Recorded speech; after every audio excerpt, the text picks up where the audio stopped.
Well, Uzo Njoku joins me on the show this morning. Good morning. Thanks so much for joining me on the show. A pleasure. I love the way you're smiling. Tell us more about this cultural festival that you're planning to have. Tell us about your brand. My brand? So the Uzo art brand definitely skyrocketed in 2020 during COVID when everyone was just home and they wanted to decorate their houses.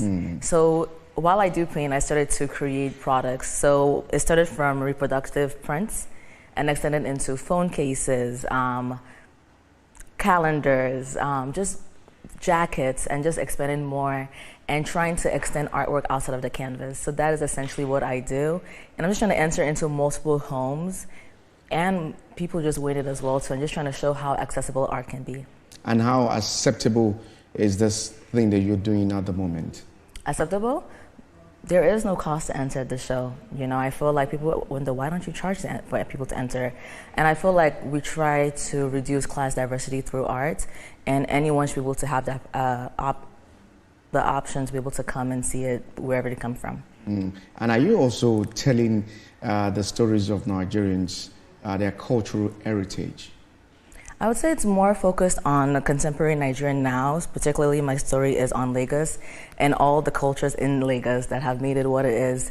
I am coming from the diaspora, and so right now what people talk about Nigeria is Lagos and Nigeria to the world, basically. And there's this perception or this controversy about you telling the Yoruba heritage. How confident are you, or how knowledgeable are you to talk about the Yoruba cultural heritage? I would say I'm actually not talking about the Yoruba heritage. That's what this show is not about. This show is highlighting Nigerian creatives. And the name Owanbe was a name I needed to just capture this moment where celebration happening going on in Lagos. And so because I created all these patterns, I said, okay, what is a concept where people gather and are wearing the same type of fabric? I looked it up.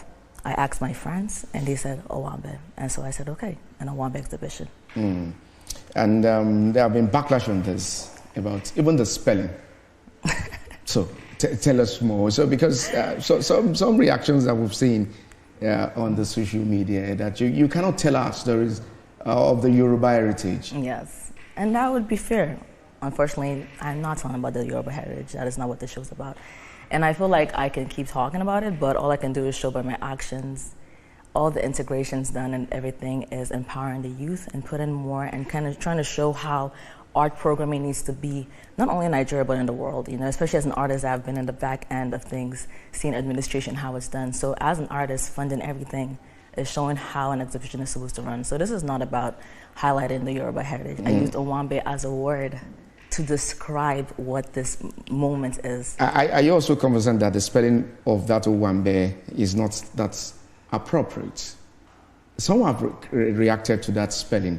And also we have the special advisor to the governor on tourism, art and culture in Lagos State, Idris Aregbe, has been warned against approving the exploitation, or what they call it, of Yoruba culture and heritage by people they claim resent it. So what do you make of this one? It's a reaction on the social media at the moment. I'm quite sure you are aware of this. I'm aware of it. So how are you handling this? I just keep working towards the show, honestly, because I know it's not true. My job is not to highlight Yoruba heritage, and that's not what the show's about. So what's the show about? The show's about my artwork and highlighting Nigerian creatives in Lagos. And capturing this melting pot and all these people that have come who are part of the music industry, who are part of Nollywood. All I can say is you're going to see basically by the show, the team behind it, and all the efforts that have been put towards bringing this to life and just showing Nigeria to the world, basically. For you to come up with such a show, have you taken your time to study the cultural heritage of the Yorubas? Because there's this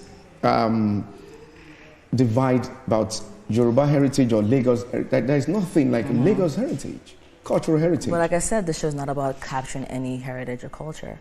We're worried about the contemporary and highlighting Nigerian creatives, particularly in Lagos, because Dirty December is a phenomenon that's happening now. A lot of people are coming into Lagos. The show is in Lagos. This is nothing about Yoruba culture heritage, unfortunately. I know we want it to be, but it's nothing about Yoruba heritage.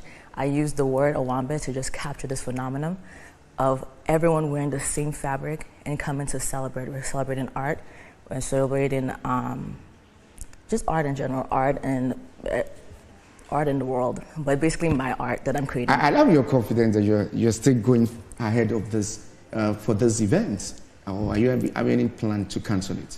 No. Based on the backlash that you're receiving at the moment? No, because I'm living in my truth, and I know what the show's about. I've written documentation, I've written to universities. It's so much deeper, it's so much bigger than me, you know? And so people can twist things and try to make it something that it's not. And what's propelled me forward is because I'm living in my truth and I know exactly what the show is about.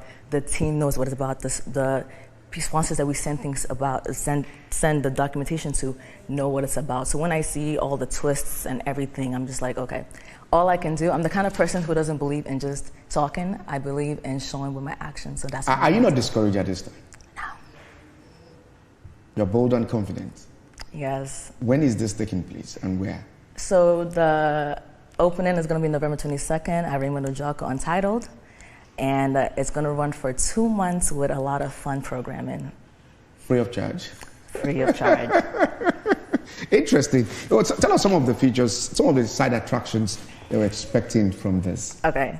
So there's going to be fabric offered, 2 different types of fabrics offered people to be able to sew. But it's not just offered in Ankara, it's offered in denim, satin, and mesh. So we want people to not just sew traditional, but sew like something that you can always wear outside, you know?